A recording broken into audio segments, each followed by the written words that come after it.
नमस्कार, आप देख रहे हैं वेब दुनिया। मैं हूं रूना आशीष, मेरे साथ हैं कमलेश मिश्रा जी। इनकी तरफ से गुड न्यूज ये आ रही है कि इफी यानी कि जो गोवा में होने वाला एक इंटरनेशनल फिल्म फेस्टिवल है, इनकी फिल्म काकोरी को बड़े तौर पर ओपनिंग में दिखाया जाने वाला है। आपको बहुत सारी शुभकामनाएं। बहुत अच्छा लग रहा है ये खबर सुनकर। कितने खुश आप हैं, पहले ये बताइए। धन्यवाद। बहुत बहुत अच्छा लग रहा है हमारी पूरी टीम के लिए, हमारे लिए। एक फिल्म का international film festival of India में होना एक फिल्म मेकर के लिए एक बड़ी बात होती है, एक प्रेस्टिजियस बात है। और उसमें भी आउट ऑफ 20 आपकी फिल्म यदि वन ऑफ द बेस्ट मानते हुए ओपनिंग फिल्म रखी जाती है, तो ये अपने आप में मतलब बहुत एक्साइटिंग हो जाती है ये खबर। फिर तो that's kind of feeling I am sure वो है। आपके चेहरे से झलक रहा है, मैं समझ रही हूँ। जी जी जी, बिल्कुल अ, बहुत अच्छा लग रहा थोड़ी सी फिल्म के बारे में बताइए। अच्छा, पहले तो ये बताइए कि ये जो पूरी सिस्टम कैसे होता है, कैसे आपकी फिल्म को भेजा जाता है, फिर सिलेक्शन होता है आम लोगों के लिए। देखिए, कुछ एक बात आप और मैं दोनों जानते हैं, लेकिन आम लोगों को है। आप अपनी बिल्कुल जुबानें बताएं। बिल्कुल।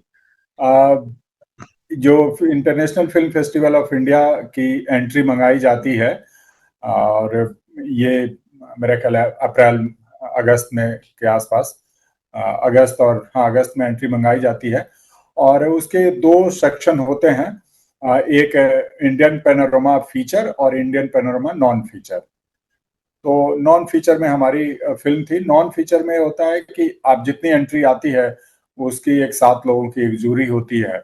उसको दो पैनल बना करके या सिंगल पैनल में उसको एक शॉर्ट लिस्ट करते होंगे लोग, लगभग 30-40 फिल्में, और उसमें से फिर 20 फिल्मों का चुनाव होता है। और इस साल तो मुझे जो सूत्रों से पता चला हुआ है कि लगभग 500 फिल्में आई थी।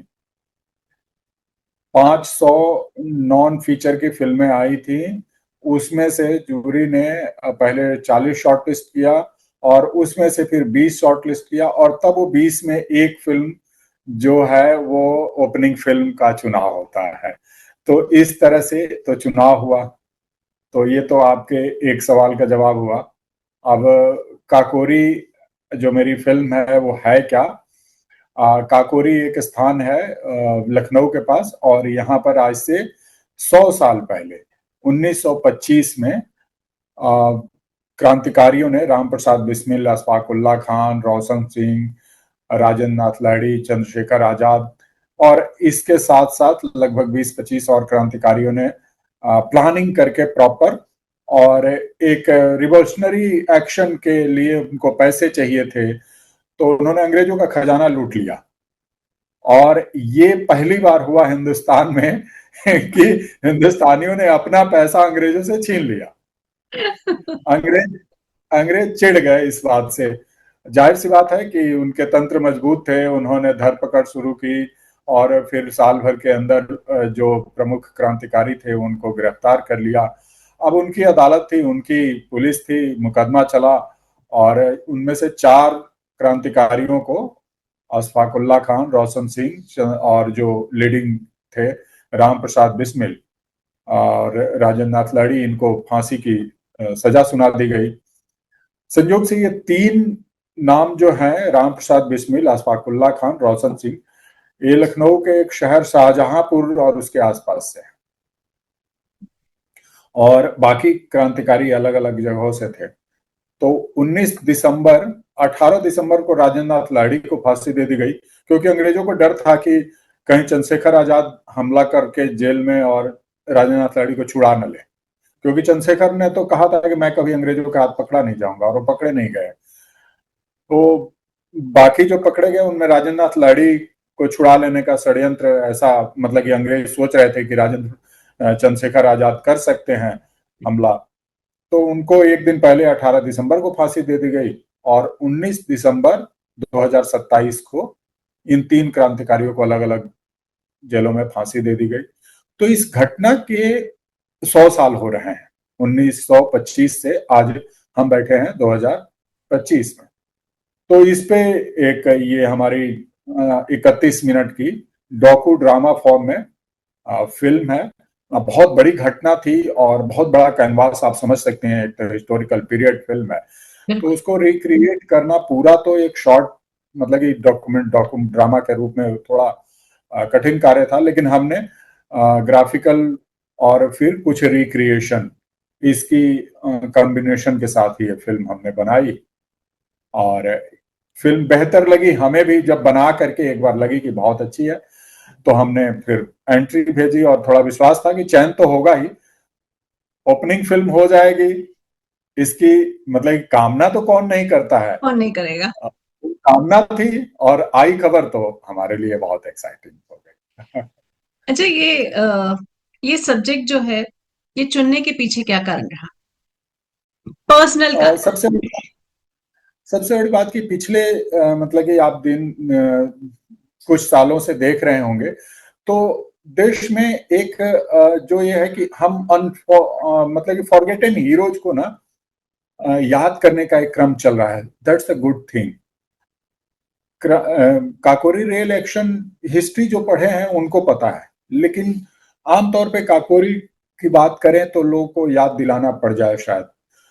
राम प्रसाद बिस्मिल, अशफाकुल्ला खान, रोशन सिंह का नाम बताना पड़ जाए शायद। भगत सिंह का नाम आपने सुना है, चंद्रशेखर आजाद का नाम सुना है, लेकिन रोशन सिंह, राजेंद्र नाथ लाहिड़ी, इस तरह के लोग थे जो इतने बड़ा काम किए, जो अंग्रेजों को पहली बार एक तरह से मतलब कि होता नहीं घर में घुस करके मारना। उन्हीं की ट्रेन, उनका पैसा, देश हमारा था, करेक्ट। तो अंग्रेजों ने कहा कि हमारा पैसा है, हम अपने पैसे से लूट करके बंदूकें खरीदेंगे और इनको बंदूक का जवाब इनको बंदूक से देंगे। बाद में वो गांधी जी से डिफरेंसेस था इस विषय पे, अलग बात थी, लेकिन क्रांतिकारियों की अपनी एक सोच थी। तो विषय ये था कि उस घटना के 100 साल हो रहे हैं और उनको ट्रिब्यूटरी तौर पे ये फिल्म हम लोग करें, बिल्कुल। ये पीछे। बिल्कुल। जी पिछले जी कुछ टाइम से ये देखा गया है, इनफैक्ट पहले ये भी मौसम चला है कि फ्रीडम ऑफ स्पीच के तरह से अलग अलग रूप रंग की, अलग रंगों में रंगी फिल्में आती थी। अब पिछले कुछ टाइम से ये हो रहा है कि ऐसी फिल्में आ रही हैं जो अनसंग हीरो हैं, अननोन हीरो हैं, उनको बताया जा रहा है, भारत की छवि को अलग तरीके से पेश किया जा रहा है। जब ऐसी फिल्म जो आपकी फिल्म है अंतर्राष्ट्रीय स्तर पर नामी निर्माता निर्देशक देखेंगे, तो आपको क्या लगता है कि किस तरीके का इम्पैक्ट क्रिएट कर सकती है? अगर आप फिल्म मेकर ना होकर इस फिल्म के से जुड़े होकर ना होकर देखते और एक दर्शक के तौर पर देखते, तो ये फिल्म आपको कितना मोहित करती? मैं अपनी फिल्म की बात करूं, काकोरी की, तो एक दर्शक के तौर पे यदि मुझे ये खबर है कि एक काकोरी फिल्म है, ओपनिंग फिल्म है इफी की और मैं इफी में हूं, तो मेरा इंटरेस्ट जगता है कि जो 100 साल हुए हैं इस घटना के, वो उस घटना के 100 साल पे ऐसे क्रांतिकारियों को याद किया जा रहा है, उसके लिए एक बड़े प्लेटफॉर्म पे, तो ये एक बड़ा मतलब अट्रैक्शन है। और ये जो फॉरगेटन हीरो हैं उनको याद किया जा रहा है, ठीक है ना। हमारे देश में असंख्य लोगों ने कुर्बानियां दी और अपनी लड़ाइयां लड़ी, लेकिन आप ये देखें कि हिस्ट्री की टेक्स्ट बुक में क्या है, बहुत गिने चुने नाम है। तो हम अपनी हिस्ट्री को यदि रिफाइंड कर रहे हैं या रिकॉल कर रहे हैं इस मीडियम से, सिनेमा के मीडियम से, तो ये एक फिल्म दर्शक के लिए एक इंटरेस्टिंग विषय हो सकती है। शायद जूरी ने इस विषय को ध्यान में रखा होगा कि इस तरह से, इस अप्रोच के साथ उन्होंने वो किया। और देखिए, संयोग से फीचर सेक्शन की जो ओपनिंग फिल्म है वो है आमरन, तमिल फिल्म है, मेजर मुकुंद वरदराजन की एक ऑपरेशन जो आर आर राइफल्स में थे, वो उनकी एक ऑपरेशन को रिक्रिएट किया हुआ है। बहुत ही बेहतरीन फिल्म है वो। और उसको मैं इस तरह से देखता हूं कि ऑपरेशन सिंदूर इस साल हुआ, हमारे सेना के वेलोर को दिखाती है घटना। यस। और ऐसे में international film festival of India, Indian panorama के मंच पर एक ऐसी फिल्म जो इंडियन हमारे सोल्जर हैं उनके वेलोर को दिखाती है, तो ये एक कोइंसिडेंट को कोरिलेट करता है और एक बड़ा मंच मिला है, तो इसका स्वागत होना चाहिए। और एक सेना के शौर्य की बात और एक हमारे महान बलिदानियों के शौर्य की बात, दो फिल्में back to back opening film होगी, तो it's a moment of proud, मतलब कि है देश के लिए। मतलब भारत माँ जो है वो देश में ऐसे ही लोगों को जन्म देती है जो देश के प्रति पागलपन रखते हैं और हर they can go through any limit to save the nation and love the nation. इसके जी अलावा इस फिल्म को कहीं और भी ले जाने वाले हैं क्या? इसे आम जनता भी देख सकेगी? हाँ, देखेगी। इसको हम लोग प्लान कर रहे हैं हमारे प्रोड्यूसर से। अभी गोवा में ही हम लोग इस पे चर्चा करेंगे कि किस तरह के इसको हम लोग एक्सपोजर करें ताकि ज्यादा से ज्यादा लोगों तक पहुंचे। चलिए, बहुत बहुत धन्यवाद कमलेश जी आपका। आशा करती हूँ आपकी फिल्म जो ओपनिंग फिल्म है वो लोगों को हमेशा याद रहे और आप ऐसी ही और फिल्म बनाते रहिए। मैं आपको इनवाइट करता हूं कि किस नवंबर को 11 बजे आईनॉक्स ऑडी 2 में आप आए, फिल्म को देखें। बिल्कुल बिल्कुल, धन्यवाद धन्यवाद।